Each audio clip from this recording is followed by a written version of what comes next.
If your great-great-grandmother could ease a headache, a bad tooth, or a sleepless night without spending a single dollar and you can't sit down, I need you to hear this. In 1898, a woman named Martha Coyle kept a strip of garden behind her kitchen in rural Ohio. Nothing fancy. Beans, onions, and one long row of tall flowers with smooth blue-gray leaves and papery red and white blooms, the kind of flower you'd order straight out of a seed catalog for a few pennies a packet, sitting right there on the page next to the zinnias and the sweet peas. Nobody blinked. It was just a flower. But by August, once the petals dropped, that row left behind smooth seed capsules the size of a robin's egg, and every household on the street knew exactly what to do with them once they dried on the stalk. It was ordinary, it was ornamental, and it was completely legal for reasons that will make a lot more sense in about 4 minutes. That flower had a name. For over 40 years it grew openly, legally in American backyards, sold in the exact same catalogs as your grandmother's roses. Then, by 1940 it was gone, not faded out of fashion. Gone, pulled from the catalogs, wiped from garden beds, turned into something you'd never dream of admitting you were growing. Here's the part almost nobody tells you: the plant never actually left. It's still sold today completely legally under names like Pepperbox and Danish Flag. What disappeared wasn't the flower. It's what people were allowed to know about it, and by the end of this video I'll show you exactly who benefited from you forgetting. The flower in Martha's garden was Papaver somniferum, literally from the Latin, the sleep-bringing poppy. Before you picture something rare or exotic, understand this: in 1898 it was about as suspicious as a tomato plant. Major commercial seed houses of the era, Malls, Dreers, listed it plainly in their catalogs as a hardy, handsome garden annual.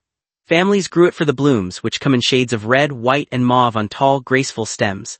They grew it because the dried seeds are the same poppy seed you'd find baked into bread, completely edible, completely unregulated, sold in grocery stores to this day. And a good number of households grew it because, once the seed heads dried, steeping them into a bitter tea produced a homemade remedy that could ease pain and bring on sleep faster than almost anything else in the garden. This wasn't fringe. Working-class mothers across Europe and North America regularly gave weak infusions of the dried seed heads to fussy infants, freeing themselves up to get back to the fields or the factory floor. The plant grew alongside other household staples of the era: ground ivy, brought over by European settlers and brewed into curative teas for headaches and nerves; hops and chamomile, dried and combined into soothing poultices. Together, this formed a decentralized, self-sufficient tradition of home health care that had nothing to do with a doctor's office. And the government of the era knew exactly what this plant could do, because just 3 years after Martha planted her row, Congress was already legislating around it. Pattern break, call out, small pause, tone drops. Here's where it gets interesting, because what Congress banned in 1905 and what they deliberately left alone tells you everything about how this story ends. In 1905, the United States passed legislation banning the import, manufacture, and recreational sale of opium and its most potent derivatives. This didn't come out of nowhere. A decade earlier, a German pharmaceutical company had trademarked a non-addictive cough remedy derived from morphine and marketed it aggressively. You know it today as heroin. By 1902, doctors were reporting the exact opposite of non-addictive, and public pressure to act was enormous. So Congress cracked down on the commercial opium trade, on patent medicines, on the urban opium dens that had become a public scandal. But they left one door standing wide open: private, non-commercial cultivation in a home garden. Nobody thought to regulate a flower bed. It simply wasn't on anyone's radar as a threat. So for nearly 4 decades after that ban, Americans kept walking into their local nursery, buying poppy seed packets over the counter and growing the very same ornamental flower completely within the law. Meanwhile, halfway around the world, Imperial China was enforcing the opposite extreme. By 1905, an estimated 1 in 4 Chinese men were addicted to opium, and the government had made dealing a capital offense. The United States, by contrast, looked at the same plant sitting in a backyard flower bed and decided it simply wasn't worth the trouble. 40 years, legal, ornamental, sitting in plain sight in seed catalogs coast to coast. That gap didn't stay open because it was safe. It stayed open because for 4 decades nobody in power had a reason to close it. That changed the moment the world went to war. A 40-year loophole doesn't get closed by a debate, it gets closed by a crisis. And in 1940, 3 crises landed within months of each other. First, the supply chain broke. Up to that point, America wasn't even growing most of its own poppy seed. It was importing nearly 4,400 metric tons a year from the Netherlands, Poland, and the Free City of Danzig, almost entirely for baking. When World War II broke out in Europe, those shipping lanes closed overnight. The price of poppy seed didn't creep, it jumped, from about 7 cents a pound to over 50. Overnight, a decorative garden flower became a wartime commodity, and commodities get regulated. Second, the rest of the world was already tightening its grip. In 1940, Egypt deployed military air patrols specifically to locate and destroy unauthorized poppy fields. That same year, the British Parliament issued an emergency wartime order banning the planting of ornamental non-food crops entirely, in favor of vegetables, quietly erasing poppies from British gardens as a side effect of feeding a nation at war. Third, and this is the part that should genuinely bother you. At the exact same moment governments were moving to eliminate backyard poppy cultivation, those same governments were expanding industrial poppy production for themselves. In South Australia, authorities put over 5,000 internees and prisoners of war to work cultivating 178 hectares of farmland, and a significant share of that acreage was opium poppies, grown specifically for wartime morphine supply. Read that again: backyard flowerbeds outlawed, state-run poppy farms expanded. In the U.S., the Opium Poppy Control Act of 1942 made home cultivation flatly illegal. And even though that specific law was eventually repealed, its core restrictions were folded directly into the modern Controlled Substances Act, where the entire living plant, except for its seeds, remains classified today as a Schedule II substance. 40 years of just a flower. Then one war, one price spike, one law, and it vanished from garden catalogs for good. And this is the twist that changes how you should garden today: the plant never actually disappeared.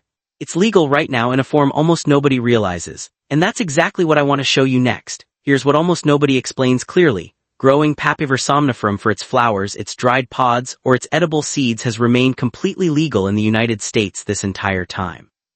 Ornamental and culinary poppy cultivation has never been the target of enforcement. Flower arrangers dry the seed pods for arrangements, bakers use the seeds by the pound, and home gardeners grow it purely for its striking blooms, all without issue. This is the exact same legal status the plant has held since 1905. What changed in 1940 wasn't the flower in your garden bed, it was what you were allowed to do with it after it flowered, and that's a line I'll draw clearly, not skip past. So if you want to grow the same heirloom flower Martha Coyle had in 1898, here's how, step by step.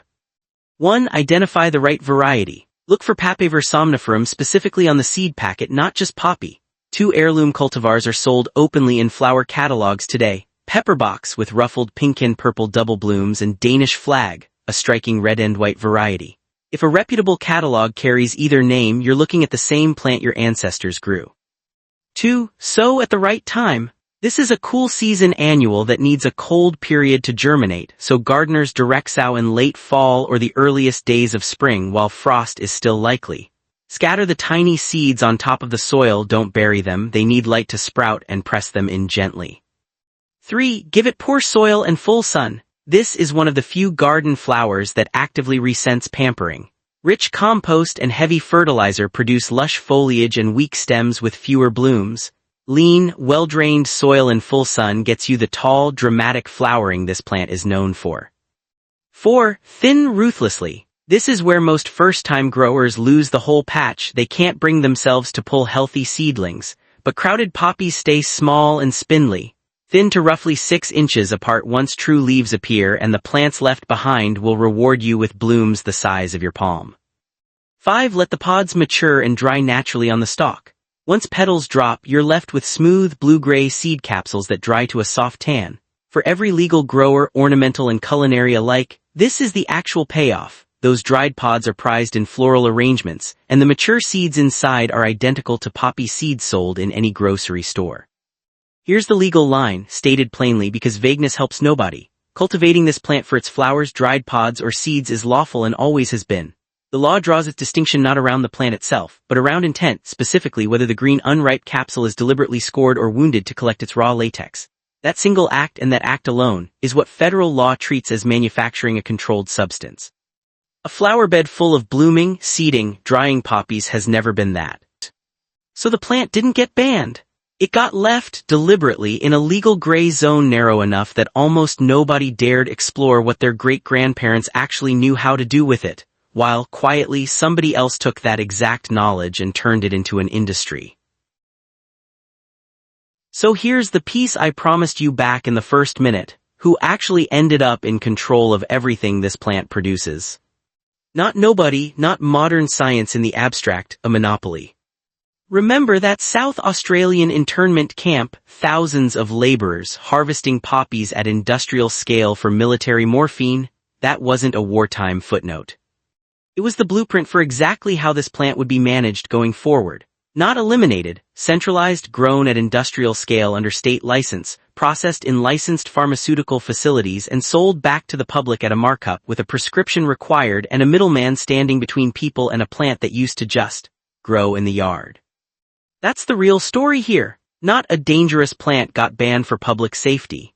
A decentralized, self-sufficient, essentially free home remedy got legislated out of ordinary life at almost exactly the moment a small number of licensed producers were handed exclusive rights to the same chemistry for profit.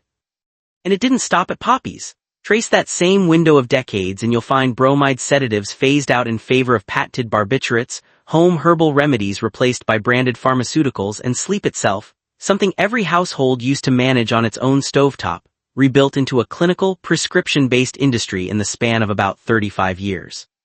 Today, walk into any pharmacy, and you'll find Garden Sleep Remedy, sold as a brand name on a plastic bottle of synthesized melatonin and valerian extract, marketed to sound exactly like what Martha Coyle actually had growing behind her kitchen. It isn't a callback to that tradition. It's the replacement for it. So here's your low-effort next step if you want one. Look up Pepperbox or Danish Flag poppy seeds from any legitimate flower catalog or garden center. Completely legal, completely ornamental, gorgeous in a border. Sow them this fall and grow the exact same flower that sat in a backyard garden bed in 1898, a small, quiet way of holding onto something that used to just belong to everybody. And before you go, I want to know, what did your people call it up your way? Every region had its own name for the sleep-bringing flower, and every family had their own version of Martha's story. Drop it in the comments. Whichever one gets told the most with the most detail behind it, that's the one I'm going deep on next.